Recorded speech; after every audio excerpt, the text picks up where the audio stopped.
asam lambung, leher nyangkut, sakit belikat. Nangis selama nggak berlebihan bagus untuk implementasi diri ya. Jadi Ibu Sri Wahyuni. Oh, Sri Astuti udah ganti lagi namanya. Tarik nafas 3 kali, buang dari mulut. Nah, gimana? Lehernya masih ada yang nyangkut? Enggak sih. Enggak. Udah dijual emasnya. Ya, udah nggak nyangkut seperti tadi ya. Enggak. Napas juga lebih enak kan? Sakit nggak? Enggak udah bosan. Hah? Iya, enggak, udah gimana? Udah nggak sakit? Terus saya goyangin kiri kanan ke atas jumba ya. Benar udah nggak sakit? Alhamdulillah. Rabbil. Insya Allah sehat ya. Mata ngeliat enak nggak? Enak. Enak. Oh, transferan udah masuk semua. Namanya siapa? Sri Astuti. Sri Wahyuni. Bukan. Udah ganti berarti. Jadi ngerasainnya apa? Iya, awal-awal kan aku muntah terus tuh, masa berobat ke sini ke penyakit dalam. Katanya GERD gitu, asam lambung naik ke tenggorokan. Di tenggorokan tuh suka ngeganjel, kayak ada dahaknya gitu. Perut sih udah, maksudnya kayak mual gitu, udah sakit enggak.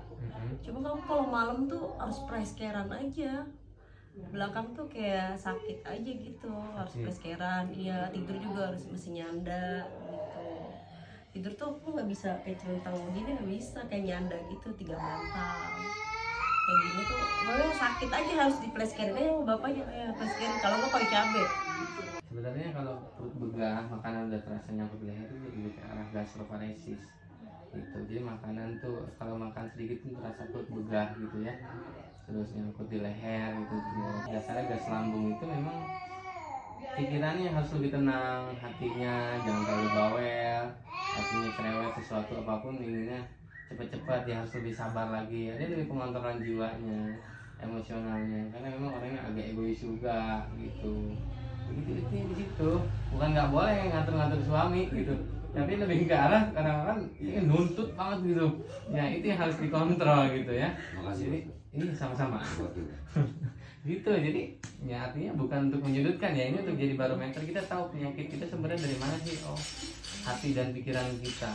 Dari dominasi 30% dari makanan, dari dominasi lagi dari treatment cara makan yang kurang tepat, seperti makan sambil minum, lagi makan nggak boleh minum, selesai makan tunggu 30 menit baru boleh minum. Itu kebiasaan-kebiasaan itu nggak dijalankan, yang ada malah makan sambil minum bebas, junk food, street food, hobi. Kayak gitu. Saya tadinya gemuk, Ustaz. Ya percaya, orang makanannya bakso, sempol, Iya benar. dimsum, kan seperti itu. Itu Gimana bisa ya? nggak gemuk? Iya, minumannya Bisa ya? minuman kopi gitu, es. Turun 7 ya? Ya alhamdulillah sih ya. Iya. Ya sudah Dia lebih nggak sengaja gitu. Cara nggak sengaja memang dietnya jadi bagus. Tapi kalau bisa jangan sampai sakit. Jangan Gitu, lah, jangan iya. sampai Pengennya mah salah. sehat, Pak Ustadz, kasihan kan. Iya. Anak saya sih jadi males masak ya buat diri saya aja. Gitu, yang penting sekarang kalau sehat tadi satu, ya lebih kontrol pikirannya, hatinya, terus juga minta maaf ke suami apabila yang kelewat dengan lebaran dong minta maafnya gitu, seakan-akan maaf kayak formalitas. Sebenarnya itu sesekali kita evaluasi, mohon maaf ya, misalkan ya atau yang itu sebaliknya. Jadi hal-hal itu harus dievaluasi dalam rumah tangga. Jadi apa, biar lahir batinnya puas, biar enak dua-duanya jalannya. Biar apa, Allah pantaskan dari segi rezeki, kesehatan ataupun harta gitu kan. Kalau badan sehat mah enak. Terus kemarah-marah mulu. Iya, kemana-mana yang disukain ya tinggalin. Untung udah belajar untuk menerima dan sebodoh amat, nggak peduli kalau Iya mau emang marah. dia Iya. nemen. Kalau nggak begitu aja ribut terus ini mah gitu ya. Ini saya sampaikan bukan untuk menyudutkan atau bukan untuk intervensi. Saya lihat karakternya seperti itu, kehidupannya seperti itu. Buat apa? Biar jadi barometer, biar apa, biar bisa ngontrol jiwanya, biar nggak sakit seperti itu ya. Insya Allah sehat ya. Ya nangis aja gratis. Gak apa, nangis selama nggak berlebihan bagus untuk implementasi diri ya. Jadi Ibu Sri Wahyuni. Oh, Sri Astuti udah ganti lagi namanya. Insya Allah. Temennya Sri Wahyuni. Oh temennya, sama-sama Sri. Bagus Sri ya. Insya Allah.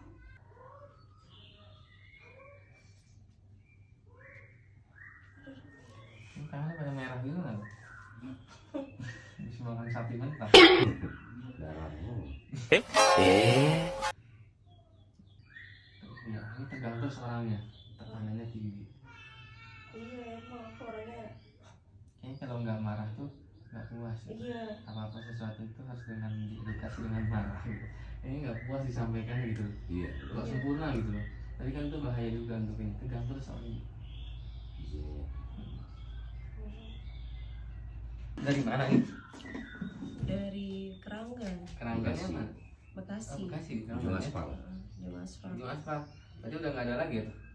Udah paling ujung. Bentok nanti. Jalan jelek tuh. Ini nyangkut ya, leher ya.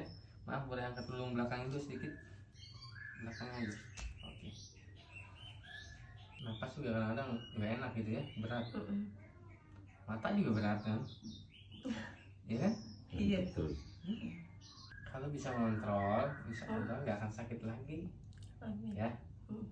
Kan nggak enak, nyangkut leher. Kalau emas nyangkut di tangan enak tuh. Ya, Kalau emas kilo enak deh. Angkut. emas kilo. Iya.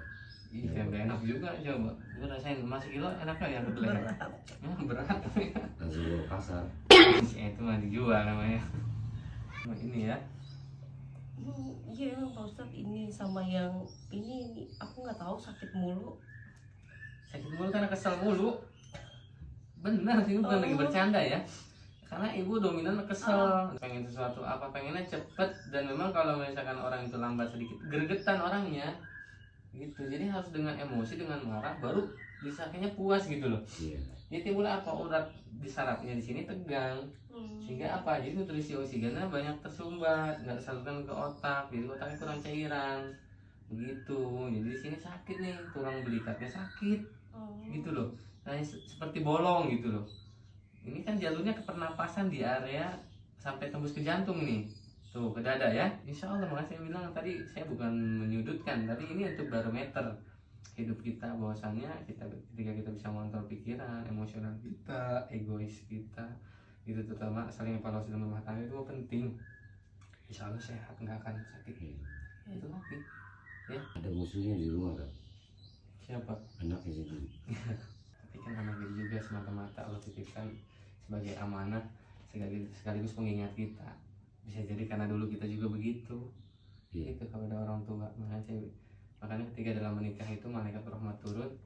Makanya kenapa anak perempuan dan laki-laki harus minta izin ke orang tua, ini langsung sungkem segala macam, itu ada filosofi. Bahwasanya jangan sampai ketika sudah dikatakan qabil itu, atau ketika udah menjalani rumah tangga, ada kekesalan yang hati orang tua itu mengganjal, sehingga jadi mubahalah bahasanya seperti itu buat kedepannya.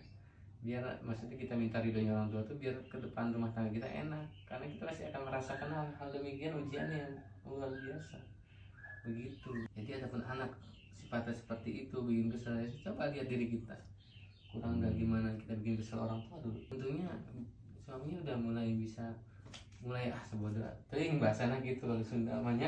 Jadi ya udah tahu karakter begini, udah hal-hal yang kayak nggak perlu diributin, nggak usah diribut ya. Untungnya begitu. Itu cara terbaik, salah satunya harus mengalah. Kalau dua-duanya begitu ya ini ribut terus.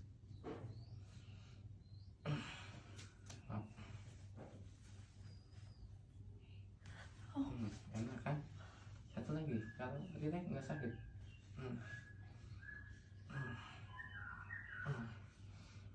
Tarik nafas 3 kali, buang dari mulut. Nah, gimana? Lehernya masih ada yang nyangkut? Enggak sih. Enggak. Udah dijual emasnya. Ya udah nggak nyangkut seperti tadi ya. Enggak. Napas juga lebih enak kan? Sakit nggak? Enggak udah Pak Ustadz. Hah? Iya enggak, udah gimana? Udah nggak sakit? Terus saya goyangin kiri kanan ke atas jumba ya. Benar udah nggak sakit? Alhamdulillah. Rabbil. Insya Allah sehat ya. Mata ngeliat enak nggak? Enak. Enak. Transferan udah masuk semua. Gaji dipegang dia. Ya terang jadi ngeliatnya. Alhamdulillah. Insya Allah sehat ya. Amin. Pak Ustadz tahu semua. Tahu semua Pak Ustadz. tahu semua. Iya. Udah segitu aja. Insya Allah sehat selalu ya. Amin. Mm-mm. Kalau makan aja kali ya Pak Ustadz ya. Nah kalau makan aja, nggak usah takut, nggak usah banyak takutnya kalau makan. Oh ini takut, itu takut, itu takut. Sebenarnya kalau makanan tuh tidak terlalu dominan bermasalah sebetulnya, selama hati kita tidak tegang, pikiran kita tidak tegang. Jadi cuman 30%.